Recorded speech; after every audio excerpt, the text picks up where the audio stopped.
ice cream ကိန်းကိုချစ်ပရိသတ်တို့အားလုံးကစားပူးကြမှာပါဒါပေမဲ့ဒီကိန်းရဲ့နောက်ွယ်မှာနာကျင်စရာကောင်းတနာစရာကောင်းတဲ့ဇလန်တစ်ပုတ်ရှိနေတယ်လို့အမပြောရင်ဘလို့ထင်လဲအမတို့ရှေ့ကိုဘယ်တုန်းကမှရောက်မလာခဲ့တဲ့အမှန်တရားတစ်ခုပါဒီ story ကိုနားလည်ဖို့အတွက်အစကနေပဲအကုန်ပြန်စပါမယ်ဗီဒီယိုကိုအစကနေဆုံးထိသေချာကြည့်ပါဒါမှမဟုတ်ရင်ဒီ story ကိုနားလည်မှာမဟုတ်ဘူးပြီးတော့ channel ကို subscribe လုပ်ထားလိုက်ပါဘာလို့လဲဆိုတော့နောက်ပိုင်းကျရင်တီထက်ကောင်းတဲ့ဇလန်တွေကိုတင်ပေးမှာမလို့ပါတီတော့တီကင်းထဲမှာ ice cream ရောင်းတဲ့ kidnapper ပြန်ပေးဆွဲသမားတယောက်ကိုတွေ့ရပြီးသူဟာကလေးတွေကို ice cream ရှိခဲမုံနဲ့မြူဆွဲပြီးဖမ်းဆီးလိုက်ရှိပါတယ်ဒါပေမဲ့သူဘာလို့အဲ့ဒီလိုလုပ်တာလဲဒီနောက်ွယ်မှာဘာအကြက်တဲတွေရှိလဲဘာအမှန်တရားတွေရှိလဲစလိုက်ရမှာဇန်နဝါရီလ1ရက်နေ့1940မှာ Atlas Junior High School လို့ခေါ်တဲ့ကျောင်းတစ်ကျောင်းရှိပါတယ်အဲ့ဒီမှာကလေးတယောက်မွေးဖွားလာပြီးအဲ့ဒီကလေးနာမည်ကို Rod လို့ပေးခဲ့ကြပါတယ်ပြီးတော့သူ့အမေနာမည်က Sister Madeline ဖြစ်ပါတယ်ဒီကျောင်းထဲမှာဒီကလေးဘလို့မွေးလာလဲဆိုတာဘယ်သူမှမသိကြပါဘူးဒါပေမဲ့လူတွေကဒါကိုအံ့ဩဖွယ်ဖြစ်ရလို့နာမည်တက်ပြီးဒီတိုင်းပဲထားခဲ့လိုက်ကြတယ်အဆိုးဆုံးခြေနေတစ်ခုကတော့ Sister Madeline က Rod ကိုမိန်းကလေးတယောက်လိုစတင်ပြုစုပြောထားပါတယ် Rod ကယောက်ျားလေးဖြစ်နေရတဲ့မိန်းကလေးတယောက်လိုနေရပါတယ်ဒီအရာကိုမြင်ပြီးဒီကျောင်းကသီလရှင်တွေအကုန်လုံးကြောက်လန့်သွားကြတယ် Rod ကိုယောက်ျားလေးတယောက်လိုတေချာကယူမဆိုင်ခံရမှာဆိုလို့သူတို့က Rod အတွက်စိတ်ပူခဲ့ကြပါတယ်ဒီကျောင်းထဲမှာ Sister Anta လို့ခေါ်တဲ့သီလရှင်တယောက်ရှိပြီး Sister Anta က ice cream စားရတာအယံဝါသနာပါခဲ့ပါတယ်သူကသူ့အတွက် ice cream မစားလိမ့်ရှိပါတယ်သူ့ကုမ္ပဏီကနေသူ့ကို ice cream လာပေးတဲ့လူတယောက်ရှိပြီးသူ့နာမည်က Joseph Sullivan ဖြစ်ပါတယ်တနေ့မှာသီလရှင်တွေအားလုံးက Rod ကို Joseph Sullivan လက်ထဲအနံလိုက်မယ်လို့ William နဲ့အတူဆုံးဖြတ်လိုက်ကြတယ်ပြီးတော့ဒီလောက်ကို Anta ကလုပ်ပါတယ် Anta က Rod ကိုဖမ်းပြီးရေခဲမုံရောင်သမား Joseph Sullivan လက်ထဲအပ်လိုက်ပါတယ်ဒါမှသူက Rod ကိုကောင်းကောင်းကျူးဆိုင်နိုင်ပြီး Sister Madeline ရဲ့ရှန်ကနေလွတ်မြောက်သွားမှာဖြစ်ပါတယ်ယောက်ျားလေးဖြစ်တဲ့ Rod ကိုမိန်းကလေးတယောက်လိုဘယ်သူမှမမြင်ချင်ကြပါဘူး Rod ဟာဒီဆုံးဖြတ်ချက်ကြောင့်တော်တော်လေးကိုပျော်နေပုံရပါတယ်Rod ကိုသူတို့က Joseph Sullivan လက်ထဲအနံလိုက်ကြပြီး Joseph Sullivan က Rod ကိုသူ့ရဲ့သားဖြစ်မွေးစားလိုက်ပြီးအဲ့ဒီကနေခေါ်သွားလိုက်တယ်ဒါပေမဲ့ဒီယာအားလုံးကို Sister Madeline ကမြင်သွားပြီးဒေါသအရင်ထွက်သွားပါတယ်အဲ့ဒါကြောင့်ပဲဒီကျောင်းတွေကသီလရှင်တွေအကုန်လုံးကိုဆိုးဆိုးရွားရွားပုံစံတပ်ပစ်လိုက်ပါတယ် Rod ကတော့ Joseph နဲ့တူလိုက်သွားပြီးသူ့အိမ်မှာပဲနေထိုင်ရင်သူ့ကိုခေါ်လာတဲ့ရေခဲမုံရောင်သမား Joseph ကိုပဲသူ့အဖေရှင်လို့သတ်မှတ်လိုက်ပါတယ် Rod က Joseph ကိုတော်တော်လေးစားပြီး Joseph လိုပဲနာမည်ကြီး ice cream maker တယောက်ဖြစ်ချင်လာတယ်1953 ဧပြီလမှာတော့ Rod ဟာအသက်12နှစ်ရှိနေပါပြီJoseph Sullivan အလုပ်ကနေအိမ်ပြန်ရောက်လာတဲ့အခါ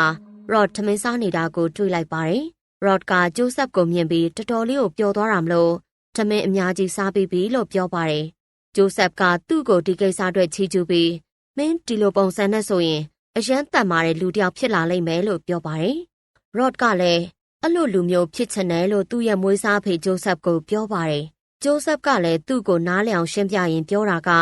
မင်းလုံးဝအဲ့ဒီလိုဖြစ်လာမှာပါဒါပေမဲ့ဒီအတွက်ကိုမင်းစူးစမ်းရလိမ့်မယ်ဆိုပြီးပြောခဲ့ပါတယ်။အဲ့ဒီတော့ Rod ကရုတ်တရက်မေးခွန်းထုတ်တာကကျွန်တော်အဖေလိုနာမည်ကြီးတဲ့ ice cream man ဖြစ်လာနိုင်မလားလို့မေးပါတယ်။ပြီးတော့ကျွန်တော်အဲ့ဒီ special ice cream အထူးပြုလုပ်ထားတဲ့ရေခဲမုံကိုစားလို့ရပြီလားလို့ပြောလိုက်တဲ့အခါမှာ Joseph လန့်သွားပြီး Rod ကိုစူငေါက်ကပြောလိုက်တာက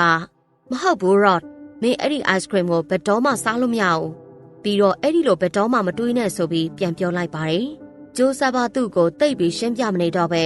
ကျောင်းသွားဖို့ပြင်ဆင်တော့လို့ပြောလိုက်တယ်။ပြီးတော့ Joseph ထလာပြီးအဲ့ဒီတစ်တာရဲ့တော့ကိုယူလိုက်ရင်သူ့အလုပ်အတွက်ပြန်ထွက်သွားခဲ့ပါတယ်။ Rod ကတော့စိတ်ပြက်လက်ပြက်နဲ့အဲ့ဒီတစ်တာကိုငေးကြည့်ပြီးကြံရစ်ခဲ့ပါတယ်။ Joseph သူ့လုပ်အတွက်ထွက်သွားတဲ့အချိန်မှာမတော်တဆသူ့တော့မြေကြီးပေါ်ပြုတ်ကျသွားခဲ့ပြီးအဖေဖြစ်သူ Joseph ကဒီကိစ္စကိုမသိလိုက်ပါဘူး။ကျောင်းကနေပြန်ရောက်လာတဲ့ Rod ကအိမ်ကပန်းချံလေးထဲမှာစော်ကစားနေပါတယ်။အဲ့ဒီအချိန်မှာပဲ Joseph စီကနေမတော်တဆပြုတ်ကျကြံခဲ့တဲ့အဲ့ဒီတော့ကို Rod ကအဲ့ဒီတော့ကိုကောက်ယူပြီးတစ်တာကိုသွားဖွင့်လိုက်တဲ့အခါအဲ့ဒီမှာအထူးပြုလုပ်ထားတဲ့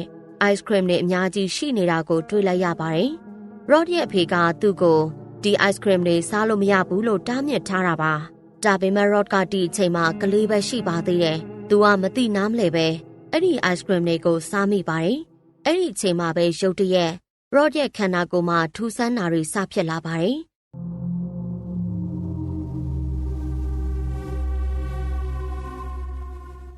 ဂျိုးဆက်ဆူလီဗန်ကသူ့အလုပ်ပြီးလို့အိမ်ပြန်လာနေပါတယ်။သူအိမ်ရောက်လာတော့အဲ့ဒီ special ice cream တက်တာကပွင့်နေတာကိုတွေ့လိုက်ပါတယ်။အဲ့ဒီအချိန်မှာဂျိုးဆက်ကအရင်လိုမဟုတ်တော့တဲ့ Rod ကိုလှမ်းတွေ့လိုက်ရပါတယ်။ Rod ဟာအခုဆိုလုံးဝကိုဝလာတဲ့ကလေးတယောက်ဖြစ်သွားပါပြီ။ Rod ရဲ့ကိုယ်လေးချိန်ကအရန်တက်လာပြီး Rod ကတာကိုကြည့်ပြီးငိုနေပါတယ်။ဂျိုးဆက်ဒါကိုမြင်တော့လုံးဝလန့်သွားပါတယ်။ဒါပေမဲ့နောက်ကျသွားပါပြီ။နောက်တနေ့တော့ကျောင်းသွားတဲ့အခါအဲ့ဒီမှာကလေးတွေကအရန်ဝလာတဲ့ Rod ကိုအရန်အနိုင်ကျင့်ကြတယ်။သူတို့ကသူ့ကိုလှောင်ပြောင်ကြတယ်။သူ့ကိုဝက်ပုတ်လို့ခေါ်ပြီးစားနှောက်နေကြပါတယ်။ Rod ကဒါကိုမြင်တော့တော်တော်လေးဝမ်းနေသွားကငိုပါတော့တယ်။ Rod အိမ်ပြန်ရောက်တော့ကျောင်းဆက်မတက်တော့ဘူးလို့ဆုံးဖြတ်လိုက်တယ်။ဘာလို့လဲဆိုတော့အဲ့ဒီမှာသူ့ရဲ့ကိုလေးချိန်နဲ့ပတ်သက်ပြီးအရန်ကိုအနောက်ရှက်ပေးခံရလို့ပါ။ Rod ကျောင်းကနေလုံးဝထွက်လိုက်ပါတယ်။ကျောင်းထွက်ပြီးနောက်သူ့ကိုအနိုင်ကျင့်ခဲ့တဲ့ဘသူကိုမဆိုအလွတ်မပေးဘူးလို့ Rod ကရန်ညိုးကြီးနဲ့ကြိမ်ဆိုခဲ့ပါတယ်။ Rod ရဲ့စိတ်ထဲမှာလက်စားချီလို့တဲ့မီးတောက်တွေလောင်ကျွမ်းနေပါပြီ။ဒီဇင်ဘာ31ရက်1955မှာ Rod ရဲ့မွေးစားဖေဂျိုးဆပ်ကကားမတော်တဆမှုတစ်ခုနဲ့တည်ဆုံသွားခဲ့ပါတယ်။ဒီသတင်းကိုကြားတော့ Rod ဟာဆိုးဆိုးရွားရွားပြိုလဲသွားခဲ့ပါတယ်။ Rod ကိုချစ်ချင်းမြတ်တာပေးနိုင်တဲ့တယောက်ပဲရှိခဲ့တာပါ။အဲ့ဒါကအခုတည်ဆုံသွားပြီဖြစ်တဲ့မွေးစားအဖေဂျိုးဆပ်ဆူလီဗန်မှာ Rod အနေနဲ့အခုသူဘာလုပ်ရမလဲဆိုတာဘာ idea မှမရှိတော့ဘူး။ Rod ဆိုးဆိုးရွားရွားငိုကြွေးနေခဲ့ပါတယ်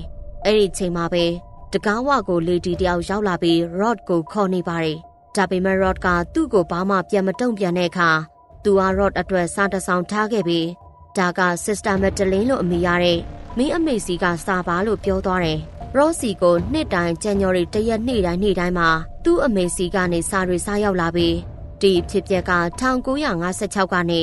1965အထိစတိုက်ဖြစ်နေခဲ့တယ်။အတိကအားဖြင့် Sister Madeline ကအဲ့ဒီစာရီထဲမှာ Rod ကို Joseph Sullivan နဲ့ဆန့်ကျင်ဘက်ဖြစ်အောင်လုပ်ပါတယ်။ပြီးတော့သူကမင်းရဲ့အမေရှင်းပါလို့ပြောပြီး Rod ကိုအရန်ချစ်တဲ့အကြောင်းလည်းပြောပြပါတယ်။သူက Rod ကိုငါ့စီပြန်လာခဲ့ပါလို့ပြောပါတယ်။ဒါပေမဲ့ Rod ကသူ့ရဲ့ဘယ် message ကိုမှပြန်စာမပေးခဲ့ဘူး။1965မှာ Rod က Sister Madeline စီကနေနောက်ဆုံးစာကိုလက်ခံရရှိခဲ့ပြီးအဲ့ဒီစာနဲ့အတူစာအုပ်တစ်အုပ်ပါလာပါတယ်။အဲ့ဒီစာအုပ်ထဲမှာ Rod ရဲ့အဖေကသူ့ကိုဘယ်တော့မှမသိစေချင်ခဲ့တဲ့လျှို့ဝှက်ချက်ကိုပါရှိပါတယ်။အဲ့ဒီအထဲမှာ Rod ငယ်ငယ်တုန်းကစားမိပြီးဝါသွားစေခဲ့တဲ့ ice cream formula လည်းပါလာပါတယ်။စက်တင်ဘာ29ရက်နေ့1982မှာ Rod ကအတော်လေးကိုကြီးပြင်းလာပါပြီ။ဒီအချိန်မှာ Rod ရဲ့အသက်က25နှစ်လောက်ရှိနေပြီ။ Rod ကသူ့အဖေရဲ့အလုပ်ကိုဆက်လုပ်ချင်တဲ့အတွက် ice cream fantasy ဝယ်လိုက်ပါတယ်။ဆိုလိုတာက ice cream man တယောက်ဖြစ်ချင်ခဲ့တာပါ။ဒါပေမဲ့ Rod က ice cream man တယောက်တည်းဖြစ်ချင်တာမဟုတ်ပါဘူး။သူလက်စားချေစရာတချို့လည်းရှိနေပါသေးတယ်။ Rod ကသူငယ်ငယ်တုန်းကမတော်တဆစားမိခဲ့တဲ့သူ့အဖေရဲ့ special ice cream ကိုလုပ်မယ်လို့ဆုံးဖြတ်လိုက်တယ်။ Rod ကအခုငယ်ငယ်တုန်းက Sister Madeline ပေးခဲ့တဲ့စာအုပ်ကိုပဲအသုံးပြုပြီးအဲ့ဒီစာအုပ်ကိုသုံးကသူငယ်ငယ်တုန်းကစားပြီးဝါသွားစေခဲ့တဲ့ special ice cream ကိုနောက်ဆုံးမှဖန်တီးလိုက်နိုင်ပါတယ်။ Rod ကသူ့အဖေရဲ့စက်ရုံပိုင်ရှင်လည်းဖြစ်လာပြီးထုတ်လုပ်ရေးအခန်းလို့သူခေါ်တဲ့အခန်းတစ်ခုကိုစက်ရုံထဲမှာစတင်လှုပ်ဆောင်ပါတော့တယ်။အဲ့ဒီနေရာရဲ့အဓိကရည်ရွယ်ချက်ကတော့ရေခဲရိုက်ထားတဲ့ကလေးတွေကိုခေါ်လာပြီးသူတို့ကနေတဆင့် ice cream ထုတ်လုပ်တဲ့နေရာဖြစ်ပါတယ်။ဒီအလုပ်တွေ Rod ဟာ mini robots အသေးစားစက်ရုပ်တချို့နဲ့ Boris လို့ခေါ်တဲ့ robot စက်ရုပ်တစ်ရုပ်ကိုဖန်တီးခဲ့ပါတယ်။ပြီးတော့ Matty လို့ခေါ်တဲ့ robot တစ်ရုပ်ကိုလည်းဖန်တီးခဲ့ပါတယ်။ Matty ရဲ့အလုပ်ကအဓိကအားဖြင့်အဲ့ဒီ special ice cream ကိုစက်တိုက်ပြုလုပ်ပေးဖို့ဖြစ်ပါတယ်။ဒါမှ Rod ကသူ့အလုပ်တွေမှာသုံးလို့ရမှာဖြစ်ပါတယ်။ Boris စက်ရုပ်ကတော့စက်ရုံတစ်ခုလုံးကိုကာကွယ်ပေးပါတယ်။ဆိုလိုတာက security လုံခြုံရေးအတွက် Boris ကိုထားရှိခဲ့တာပါ။ Rod ဟာသူငယ်ငယ်ကအတန်းဖော်တွေအကုန်လုံးကိုရေခဲရိုက်ပြီးထုတ်လုပ်ရေးအခန်းစီခေါ်သွားကအဲ့ဒီရောက်တော့သူတို့ကို ice cream အဖြစ်ပြောင်းလဲပစ်လိုက်ပါတယ်။ပြီးတော့ဒီနေရာမှာပဲ Rod ရဲ့လက်စားချေမှုပြီးဆုံးသွားတယ်။ဒါပေမဲ့ Rod ကအခုဒီအလုပ်ထဲမှာပျော်လာတယ်။ Rod ကဒီကလေးတွေကိုဖမ်းပြီးရေခဲမုံ ice cream ပြောင်းပစ်တဲ့အလုပ်ကိုဆက်လုပ်ပါတယ်။ Rod ကကလေးတွေကိုဖမ်းပြီးရေခဲမုံလုပ်ပြရတဲ့အလုပ်ကိုလုပ်ရတာအရန်ကိုကြိုက်လာပါတယ်။ကလေးတွေကိုဝအောင်လုပ်ပြီးနောက်ထုတ်လုပ်ရေးအခန်းကိုခေါ်သွားပြီး ice cream အဖြစ်ပြောင်းလဲပစ်လိုက်ပါတယ်။ဒီဇင်ဘာ29ရက်နေ့1982ခုနှစ်မှာတော့ Rod ဟာရက်ကွက်တစ်ခုထဲကိုသွားပြီးချာလီလို့နာမည်ရတဲ့ဝါတတုတ်ကလေးတယောက်ကိုသွားဖမ်းတဲ့အချိန်ဖြစ်ပါတယ်။ချာလီရဲ့တငယ်ချင်းဖြစ်တဲ့ Jay Brown ကတော့ ice cream ကိန်းရဲ့အဓိကဇာတ်ကောင်ဖြစ်ပါတယ်။ Jay Brown ကသူ့တငယ်ချင်းကိုတယောက်ယောက်လာဖမ်းသွားတာမြင်လိုက်တဲ့အခါ သူကကလေးဖန်သမားရော့စီသွားပြီးသူ့တငယ်ချင်းကိုပြန်ကဲတင်နိုင်ခဲ့ပါတယ်။ဒီဖြစ်ပြီး2ရက်ကြာဒီဇင်ဘာ29ရက်နေ့1982ခုနှစ်မှာရော့ကချာလီရဲ့ညီမလစ်ကိုထပ်ဖမ်းသွားပြန်တယ်။ဒါကိုဂျေဘရောင်းကထပ်မြင်လိုက်ပါတယ်။ဂျေဘရောင်းကလစ်ကိုကဲဖို့ထပ်သွားရပါတယ်။ဂျေဘရောင်းကသူ့ရက်ွက်ထဲကိုရောက်လာတဲ့အခါဖန်ကားပေါ်ကနေခုန်ချလိုက်ပြီးလစ်ကိုလည်းခုန်ချဖို့ပြောလိုက်ပါတယ်။ဒါပေမဲ့မိန်းကလေးဖြစ်တဲ့လစ်ကတော့မခုန်နိုင်ခဲ့ပါဘူး။သူကြောက်နေခဲ့ပြီးဒီညမှာလစ်ကရော့နဲ့အတူတူပါသွားခဲ့ပါတယ်။ဒီအရာကိုတခြားတငယ်ချင်းများဖြစ်တဲ့ချာလီနဲ့မိုက်လည်းမြင်လိုက်ကြပါတယ်။ဒီကိစ္စဖြစ်ပြီး2ရက်အကြာမှာ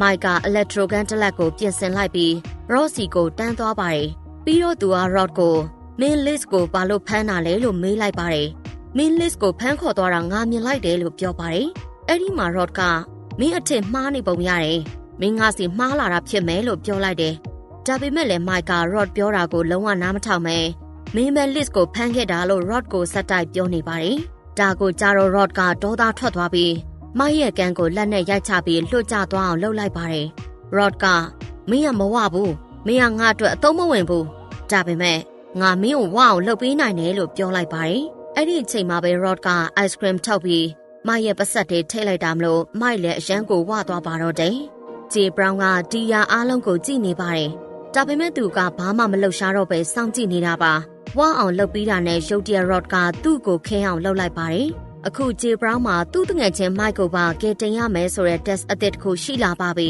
။ဂျေဘရောင်းလည်းမိုက်ကိုကယ်ဖို့ထွက်လာပါတယ်။အဲ့ဒီအချိန်တွင်းမှာရော့ရဲ့ဖင်ကားပေါ်ကနေထွက်ပြေးလွတ်မြောက်လာတဲ့ Liz နဲ့ပြန်ဆောင်ခဲ့ပါတယ်။အဲ့ဒီနောက်ဆာကတ်ထဲမှာချာလီနဲ့လည်းတွေ့ဆုံခဲ့ပါတယ်။ဂျေဘရောင်းကချာလီကိုပြောပြပြီးမိုက်ကိုကယ်ဖို့အစီအစဉ်လုပ်လိုက်ပါတယ်။ဒီအကြောင်းတွေကြတော့ချာလီချက်ချင်းသဘောတူလိုက်ပြီးဖင်ကားပေါ်တက်လိုက်ပါတယ်။ပါရဆယ်တွေအကုန်ဖြည့်ရှင်းပြီးနောက် Liz, ချာလီနဲ့ဂျေဘရောင်းတို့ဟာမိုက်ကိုကယ်တင်လိုက်ကြပါတယ်။သူတို့မိုက်ကိုမခဲအောင်ပြန်လုပ်ပေးပြီးလောင်အင်ထဲကနေဆွဲထုတ်လိုက်ပါတယ်။ပြီးတော့ငါတို့က Great Team တစ်ခုပဲလို့ပြောကြပါတယ်။ဒါပေမဲ့အနောက်ကနေ Rock ကြီးရောက်လာပါတယ်။ဒါကိုမြင်တော့ဂျေဘရောင်းကသူတို့အားလုံးရဲ့အနောက်မှာပုံနေလိုက်ပါတယ်။ Rock ကမင်းတို့ Great Team မဟုတ်ဘူး။မင်းတို့ကအသုံးမကျတဲ့ team လို့ပြောပြီးလှောင်ပြောင်လိုက်ပါတယ်။ပြီးတော့ Rock ကသူတို့အားလုံးကိုခဲလိုက်ပေမဲ့ဒီညမှာအတီးကဆက်ကောင်ဂျေဘရောင်းကလွတ်သွားပါတယ်။ပြီးတော့ Rock ရဲ့အိတ်ကက်ထဲကနေရေခဲမုံလှုပ်တဲ့ချိန်တုံးနဲ့လျှို့ဝှက်ပါဝင်ပစ္စည်းတစ်ခုပြုတ်ကျခဲ့ပါတယ်။ဂျေဘရောင်းလည်းအဲ့ဒါကိုယူပြီးအပြင်ကိုခုန်ထွက်သွားခဲ့ပါတယ်။ Rock ကကလေးတွေအကုန်လုံးကိုသူ့စက်ရုံစီခေါ်သွားတော့မယ်ဆိုတာဂျေဘရောင်းသိလိုက်ပါတယ်။အဲ့ဒါကြောင့်သူကအဲ့ဒီ ice cream formula ကိုလေ့လာရေးလုပ်ပြီးသူ့ကိုဝလာစေမဲ့ ice cream တစ်မျိုးကိုဖန်နေလိုက်ပါတယ်။ဒါမှသူဟာ Rock အတွက်အသုံးဝင်လာမှာဖြစ်ပါတယ်။အဲ့လိုဝလာမှာ Rock ကသူ့ကိုစက်ရုံစီခေါ်သွားမှာဖြစ်ပါတယ်။စက်ရုံစီခေါ်သွားမှသူ့တငယ်ချင်းတွေနဲ့တွေ့ခွင့်ရမှာဖြစ်ပါတယ်။သူထင်ထားသလိုပဲအရာအလုံးကွက်တိဖြစ်လာပါတယ်။သူက Rock အတွက်အသုံးဝင်သွားပြီမလို့ Rock ကသူ့ကိုဖမ်းလိုက်ပါတယ်။ပြီးတဲ့နောက်သူ့ရဲ့ factory စက်ရုံထဲကိုခေါ်သွားပါတော့တယ်။ဒီနောက်မှာတော့သူ့တငယ်ချင်းတွေအကုန်လုံးလည်းအဲ့ဒီမှာရှိနေတာကိုသူသိလိုက်ရပါတယ်။ Rock ကသူ့ကိုအချုပ်တစ်ခုထဲမှာဖမ်းချုပ်ထားလိုက်ပြီးသူတို့အကုန်လုံးကိုလှောင်ပြောင်နေပါတယ်။မင်းတို့ငါမကြခင် ice cream အဖြစ်ပြောင်းပြစ်မယ်လို့ပြောလိုက်ပါတယ်။ဒီစကားပြောပြီးနောက် Rock ဟာထုတ်လုပ်ရေးအခန်းထဲဝင်သွားပါတယ်။ Rock ထွက်သွားပြီးနောက်ဂျေဘရောင်းဟာ Kit ထဲကနေထွက်လိုက်ပြီးသူ့တငယ်ချင်းတွေကိုအဲ့ဒီကနေကယ်ထုတ်ရပါတော့မယ်။ဒါပေမဲ့ပြဿနာကသူတို့မှာ security lock ခတ်ထားတာဖြစ်နေတယ်။ဆိုလိုတာကသူ control room တစ်ခုထဲဝင်သွားရမှာဖြစ်ပြီးအဲ့ဒီကနေဒီ security lock တွေအကုန်လုံးကိုတွားဖွင့်ပေးရမှာဖြစ်ပါတယ်။အဲ့ဒီစက်ရုံထဲက control room ကိုသူရှာနေတဲ့ချိန် Boris စက်ရုံနဲ့တွေ့ပါတော့တယ်။အဲ့ဒီစက်ရုံက factory တစ်ခုလုံးကိုစောင့်ကြပ်နေတဲ့ Rod ရဲ့အန်ဒီရဲ့များတဲ့ robot ပါ။ Rod ကသူ့ကို control room ကိုလုံခြုံအောင်ထားဖို့အမိန့်ပေးထားပါတယ်။ control room ထဲဘသူမှဝင်မလာနိုင်အောင် Boris စက်ရုံနဲ့စောင့်ခိုင်းထားတာပါ။ဒါကိုမြင်ပြီး J Brown လည်းလန့်သွားပါလေရော။ Boris ကိုတနီနီနဲ့အဲ့ဒီနေရာကနေဖယ်ရှားရမယ်လို့ plan ချလိုက်ပါတယ်။သူ Boris အတွက် trap တစ်ခုပြင်ဆင်လိုက်ပြီးအဲ့ဒီ trap ထဲမှာ Boris ကိုဖမ်းမိစေကအောက်ပြုတ်ကျသွားအောင်လုပ်လိုက်ပါတယ်။ဒါကြောင့် Boris ကတော်တော်လေးကိုပျက်စီးသွားပြီးပြန်မထနိုင်တော့ပါဘူး။ဒီနောက်မှာ J Brown က control room ထဲဝင်သွားပြီးသူ့တငယ်ချင်းတွေအကုန်လုံးကိုလွှတ်ပေးလိုက်ပါတယ်။ဒါကိုမြင်တော့သူ့တငယ်ချင်းတွေအကုန်လုံးပျော်သွားကြပြီးအဲ့ဒီအချိန်မှာပဲ Rod ရောက်လာပါတယ်။ Rod ကသူတို့၃ယောက်လွတ်နေတာမြင်တော့အရန်ကိုဒေါသထွက်သွားတယ်။ Rod ကသူတို့စီပြေးသွားပါတယ်။ဒါပေမဲ့ကလေး၃ယောက်စလုံးမတူညီတဲ့ပိုက်တွေထဲခုန်ချလိုက်ပါတယ်။ Rod ကဒါကိုမြင်ပြီးအရှမ်းကိုဒေါသထွက်သွားတယ်။ဒါပေမဲ့ Rod ရုတ်တရက်တွေးမိလိုက်တာကသူတို့၃ယောက်စက်ရုံထဲမှာပဲရှိနေသေးတယ်ဆိုတာပါ။ဆိုလိုတာကအဲ့ဒီ pipe ၃ခုစလုံးကစက်ရုံထဲမှာပဲဆက်သွယ်ထားတာပါ။ Rod ကအဲ့ဒါကိုသဘောပေါက်သွားပြီးတော်တော်ပျော်သွားပါတယ်။သူတို့ကိုမြ мян ရှာတွေ့လေသူတို့ကိုမြ мян ice cream အဖြစ်ပြောင်းပြစ်နိုင်လေဖြစ်မှာပါ။ J Brown အကြောင်းပြောရမယ်ဆိုရင်သူရဲ့နောက်မရှင်တစ်ခုကသူ့တငယ်ချင်းတွေအကုန်လုံးကိုတီစက်ရုံထဲကနေကယ်တင်ဖို့ပါပဲ။အဲ့ဒါကြောင့် Mike ကနေစတင်ပြီးကယ်ဖို့လုပ်ပါတယ်။ Mike ကအနီရောင် pipe တစ်ခုကနေအောက်ဆင်းလာပြီးပြုတ်ကျလာပါတယ်။ Mike ကထူးဆန်းတဲ့နေရာတစ်ခုကိုရောက်နေပါတယ်။သူကစက်ရုံရဲ့ဘယ်တောက်မှာပိတ်မိနေလဲဆိုတာကိုမသိခဲ့ပါဘူး။ဒါပေမဲ့အဲ့ဒီအချိန်မှာပဲ Mike က J Brown ကိုဆက်သွယ်ဖို့လုပ်ပါတယ်။ J ကမင်းကိုအဲ့ဒီကနေငါထုတ်ပေးမယ်စိတ်မပူနဲ့ငါတို့တယောက်ကိုတယောက်ကူညီရမယ်လို့ပြောပါတယ်။ J က Mike ကိုသေချာကူညီပေးပြီး Mike ကိုအဲ့ဒီကနေကယ်တင်လိုက်ပါတယ်။နောက်ဆုံးမှာ Mike က control room ထိန်းချုပ်ခန်းနဲ့ခုန်ဆင်းလိုက်ပြီး J Brown နဲ့သွားတွေ့ပါတယ်။အခုသူတို့နှစ်ယောက် Charlie နဲ့ Liz ကိုပါကယ်ရမယ်လို့ဆုံးဖြတ်လိုက်ကြပါတယ်။အဲ့ဒီတော့သူတို့ control room က security camera ရဲ့အကူအညီနဲ့ Charlie နဲ့ Liz ကိုစတင်ရှာဖွေပါတော့တယ်။အဲ့ဒီအချိန်မှာ Mike နဲ့ J Brown တို့ကမီးဖိုချောင်ထဲမှာရှိနေတဲ့ Charlie ကိုမြင်လိုက်ရပါတယ်။ J က Mike ကိုဒါ Charlie လားလို့မေးတော့ Mike ကဟုတ်တယ်ဒါ Charlie ပဲလို့ပြောပါတယ်။အဲ့ဒီအချိန်မှာ Charlie ကမီးဖိုချောင်ထဲမှာပိတ်မိနေပြီးရှေ့ကိုကြည့်နေတာကိုမြင်လိုက်ရပါတယ်။ပြီးတော့အဲ့ဒီမှာသူက Matty စက်ရုပ်ကိုတွေ့လိုက်ပါတယ်။ Matty ကိုမြင်ပြီးသူလုံးဝကြောက်လန့်သွားပါတယ်။ Matty စီမှာတော့တချောင်းရှိနေတာကိုလည်းသူမြင်လိုက်ရပြီးဒီနေရာကနေထွက်နိုင်ဖို့အတွက်အဲ့ဒီတော့ကိုခိုးဖို့လှုပ်ရပါတော့မယ်။သူက J ကိုဆက်သွယ်ဖို့လှုပ်လိုက်ပြီးMatty ကိုတတ်နိုင်ဖို့နဲ့တော့ခိုးပြီးသူတို့စီလာနိုင်ဖို့အကူအညီလိုတယ်လို့ပြောပါတယ်။ J ကသူ့ကိုပြေဝကူညီပေးရတဲ့အတွက်ချာလီကမက်တီကိုတတ်ဖို့အောင်မြင်သွားပါတယ်။ဒီနောက်မှာမက်တီစီကတော့ယူလိုက်ပြီးနောက်ဆုံးမှာတော့ချာလီလည်းမိုက်နဲ့ J စီပြန်ရောက်လာပါတယ်။ပြီးတော့သူတို့၃ယောက်တောင်မြင်ပြီးအရန်ကိုပျော်သွားကြတယ်။အဲ့ဒီအချိန်မှာ J ကငါတို့ Liz ကိုလည်းရှာရအောင်မယ်လို့ပြောပါတယ်။ J နဲ့ Mike တို့ security camera တွေအကုန်လုံးကိုလိုက်စစ်ဆေးနေကြပါတယ်။ဒါပေမဲ့သူတို့ Liz ကိုဘယ်နေရာမှရှာမတွေ့ပါဘူး။အဲ့ဒီအချိန်မှာ Mike က Liz ကိုကယ်ဖို့ကိုယ်တိုင်ပဲထွက်ရှာတော့မယ်လို့ဆုံးဖြတ်လိုက်ပါတယ်။ Mike ကသူ့ကန်းကိုကိုင်ပြီး Liz ရှိတဲ့နေရာစီထွက်သွားခဲ့ပါတယ်။ Mike က Liz စီရောက်နိုင်ဖို့ပိုက်အပြာထဲဝင်ပြီးခုန်ချလိုက်ပါတယ်။ပိုက်အပြာထဲခုန်ချပြီးနောက် Mike က Liz နဲ့တန်းတွေ့သွားပါတယ်။ Liz ကသူ့ကိုမြင်တော့အရန်ပျော်သွားပြီးငါတို့တီကနေထွက်လို့ရမလားလို့မေးလိုက်ပါတယ်။အဲ့ဒီအချိန်မှာ J Brown ကကင်မရာကနေတဆင့်သူတို့နှစ်ယောက်ကိုဆက်သွယ်လိုက်ပါတယ်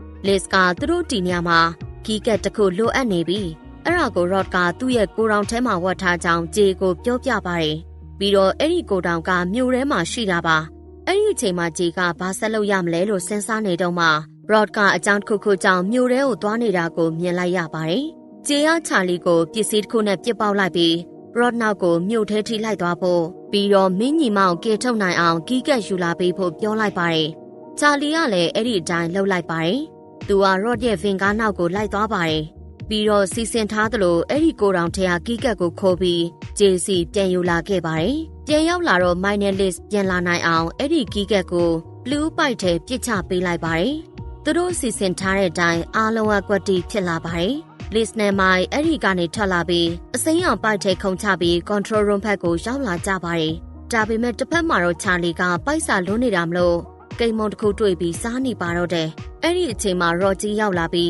Charlie ကိုမြင်သွားပါတော့တယ်။ Rod က Charlie တို့ကိုမြင်သွားတာမလို့ဒေါသတကြီးနဲ့ဆက်တိုက်ပြေးလိုက်လာပါတယ်။ Charlie ကလည်း Rod လက်ထဲမှာတေမာကြောက်တာမလို့အမြန်ပဲထွက်ပြေးသွားခဲ့ပါတယ်။ Charlie က control room ဘက်ပြေးသွားပြီး Rod ကလည်းသူ့နောက်လိုက်လာရင်နောက်ဆုံး control room အထိပါရောက်လာပါတယ်။ Charlie က control room ထဲကိုအမြန်ဝင်ပြီးဂိတ်ကိုပိတ်လိုက်ပါတယ်။ control room ကသူ့တငယ်ချင်းတွေလည်းတာအောင်မြင်ပြီးအရန်ကိုလန့်ကုန်ပါတယ်။အဲ့ဒါကြောင့်ဂိတ်ဘက်အထိတိုးသွားပြီး Rod အထဲဝင်မလာနိုင်အောင်ဂိတ်ကိုစပိတ်ကြပါတယ်။အခြေအနေတွေကအရန်ကိုအန်ဒီများလာပါတယ်။ Rod ကတကားကိုချိုးပြီးအထဲဝင်နိုင်အောင်တကားကိုဆက်တိုက်ကန်ကြောက်ထိုးနှက်နေပါတယ်။ဒါပေမဲ့ဒီမှာတင်သူတို့အကုန်ပိတ်မိနေကြပါပြီ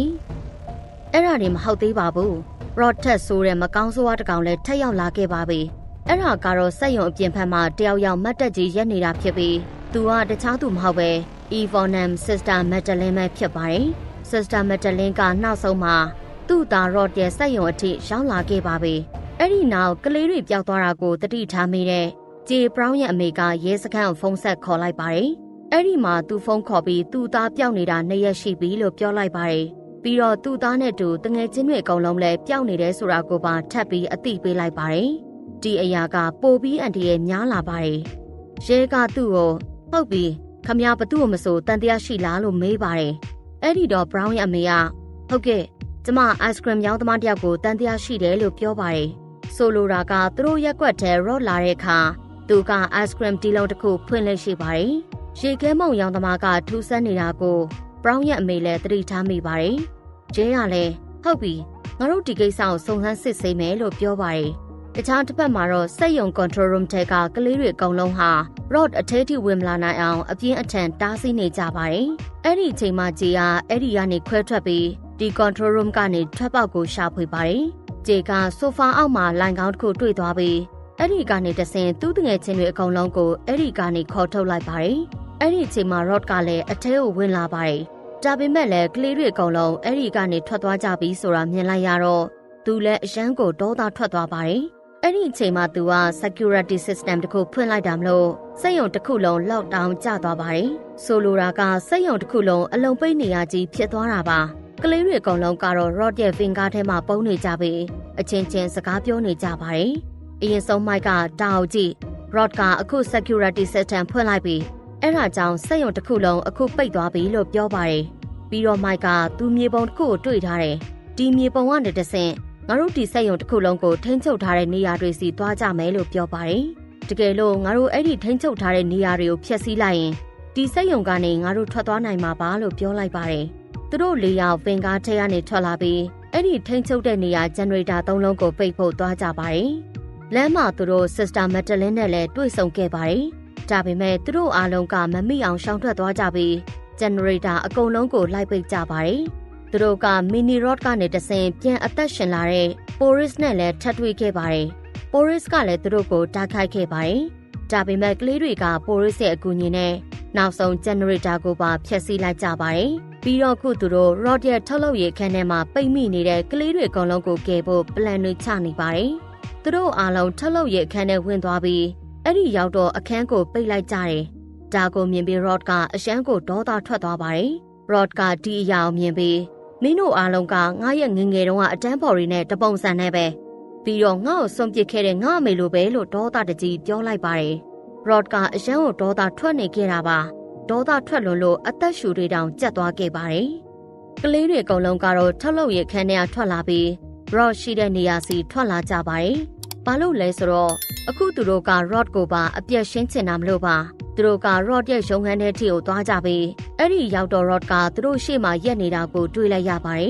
။ကလေးတွေကရော့ကိုအခုငါတို့မင်းကိုအလွတ်မပေးတော့ဘူးလို့ပြောကြပါတယ်။ရော့ကတောသားတကြီးနဲ့မင်းတို့ဘယ်နေရာမှာရက်နေလဲဆိုတာရောသိရလားလို့ပြောလိုက်ပါတယ်။အဲ့ဒီအချိန်မှာပဲရော့ကသူ့ရဲ့အသစ်တီထွင်ထားတာဖြစ်တဲ့ရေခဲအမြောက်ကိုမိတ်ဆက်လိုက်ပါတယ်။ရော့ကဒီနေရာမှာချက်ချင်းပဲကိတ်ဖက်ကိုတိုက်ခတ်လိုက်ပြီးကိတ်ကိုလုံးဝခဲသွားအောင်လှုပ်လိုက်ပါတယ်။ Rod ကဒီနေရာမှာလူတိုင်းရဲ့ကန်းတွေကိုလည်းခဲပြီးဖျက်ဆီးပစ်ပါတယ်။ Rod က Liz ဘက်ကိုချက်ချင်းတိုက်ခတ်လိုက်ပေမဲ့ Mike ကကြားထဲဝင်ပြီး Liz ကိုကယ်လိုက်ပါတယ်။ပြီးတော့ဒီရအောင်မြင်ပြီးအားလုံးလုံးဝကိုရှောက်ဖြစ်သွားကြပါတယ်။ဒီညမှာဂျေနဲ့ Rod ကြားမှာအရန်အန်တီရဲ့များတဲ့တိုက်ခိုက်မှုတစ်ခုဖြစ်သွားပြီးဒီတိုက်ခိုက်မှုအဆုံးမှာ Rod ရှုံးနိမ့်သွားပါတယ်။ Rod ရှုံးသွားတာနဲ့တကားတွေကရေမခဲတော့ပါဘူး။ Mike လည်းပြန်ကောင်းသွားပါတယ်။တလောက်များကြီးဖြစ်ပြီးနောက် Rod ကဆူဆူရွရွပြိုလဲသွားပါတယ်။သူကအဲ့ဒီကလေးတွေအားလုံးရှေ့မှာငိုကြွေးလာပါတယ်။ငိုရင်းနဲ့သူငငယ်တုန်းကသူ့အတန်းဖော်တွေသူ့ကိုဘလို့လှောင်ပြောင်ခဲ့ကြရဲဆိုတာကလေးတွေကိုပြောပြပါတယ်။ Rod ကသူ့အမေကြောင့်လည်းနည်းနည်းပါးပါးသိပါတယ်။ဒါပေမဲ့သူ့ဘက်မှာလည်းဘယ်စီမှာလဲဆိုတာကိုတော့သူမသိဘူးလို့ပြောပါတယ်။အဆုံးမှာ Rod ကသူ့ဘဝနဲ့ပတ်သက်တဲ့အဲ့ဒီအရာအလုံးကိုပြန်တတိယလာပါတယ်။သူ့အပေါ်ဖြစ်ပျက်ခဲ့တာတွေအရင်ကဖြစ်ခဲ့တဲ့အရာတွေနဲ့သူလုပ်ခဲ့တဲ့အရာတွေကိုသူအကုန်ပြန်တတိယလာပါတယ်။ Rod ကအရာရာတိုင်းကိုတတိယလာပါတယ်။အဲ့ဒီအချိန်မှာ Rod ကသူမကောင်းတာတွေအများကြီးလုံမိလိုက်ပြီးဆိုတာကိုနားလည်သွားပါတယ်။ Rod ရဲ့ရှေ့မှာသူ့ဘဝကလုံးဝအတိတ်ပဲမရှိသလိုဖြစ်သွားပါတယ်။အဲ့ဒီအချိန်မှာ Rod ကအခုသူအသက်မရှင်ချင်တော့ဘူးလို့ဆုံးဖြတ်လိုက်ပါတယ်။ Rod ကကျုပ်တစ်ခုတည်းကိုချက်ချင်းခုန်ချလိုက်ပါတယ်။ Rod အဲ့ဒီကျုပ်ထဲပြုတ်ကျသွားတဲ့အချိန်မှာပဲအဲ့ဒီနေရာကို Sister Madeline ဒါမှမဟုတ် Ebonham ရောက်လာပါတယ် Sister Madeline ကတာအောင်မြင်သွားပြီးဒါ Rod ပဲဆိုတာမှတ်မိသွားပါတယ်။ဘာလို့လဲဆိုတော့သူက Joseph Sullivan လိုအဝတ်စားတွေဝတ်ထားလို့ပါသူက Rod ကိုဖတ်ထားလိုက်ပါတယ်။အဲ့ဒီအချိန်မှာ Rod ကခမည်းကျွန်တော်အမေလားလို့မေးလိုက်ပါတယ်။အဲ့ဒီတော့ Sister Madeline ကလည်းဟုတ်တယ် Rod ငါမင်းရဲ့အမေပါလို့ပြောပြီး Sister Madeline ကြောင့်သူရင်ဆိုင်ခဲ့ရတဲ့အရာတွေအတွက် Rod ကိုတောင်းပန်ပါတယ်။ပြီးတော့ဒီနေရာမှာ Rod ကြောက်တုံးဖြစ်လာတာကိုတွေ့ရပါတယ်။ဒီနေရာမှာ Sister Madeline Evonham က Rod ငါတို့တည်ပြီးနောက်မှာတေချာပေါက်ပြန်တွေးကြမယ်လို့ပြောလိုက်ပါတယ်။အဲ့ဒီနောက်နှစ်ယောက်စလုံးကြောက်တုံးတွေစပြက်လာကြတယ်။တခြားတစ်ဖက်မှာတော့ရဲတွေက Rod ရဲ့စက်ရုံအပြင်ဘက်ကိုရောက်ရှိနေပါပြီ။ Rod ကကြောက်တုံးဖြစ်သွားပြီမလို့ကလေးတွေအကုန်လုံးလဲစက်ရုံထဲကနေထွက်လာပါတယ်။ရဲတွေကသူတို့ကိုကူညီပေးလိုက်တယ်။ဒီနေရာမှာ Mike, Charlie, Liz နဲ့ Jay Brown တို့လည်းအပြင်ထွက်လာကြပြီးအဲ့ဒီမှာသူတို့ကိုကယ်ဆယ်ရေးလုပ်ပေးတဲ့ရဲတွေကိုအသိပေးခဲ့တဲ့ Jay Brown ရဲ့မိဘတွေနဲ့တွေ့ဆုံကြပါတယ်။ပြီးတော့ဒီညမှာ Sister Madeline နဲ့ Rod Sullivan တို့ရဲ့စက်သိမ်းဖြစ်သွားပါတယ်။အခုချစ်ပရိသတ်တို့ကဒီဇာတ်လမ်းကိုကြိုက်တယ်ဆိုရင်ဗီဒီယိုလေးကို like ပေးလိုက်ပါ။ပြီးတော့ channel ကို subscribe လုပ်လိုက်ပါရှင်။နောက်ထပ်ဇာတ်လမ်းကောင်းတစ်ပုဒ်ကိုထပ်တင်ပေးပါမယ်။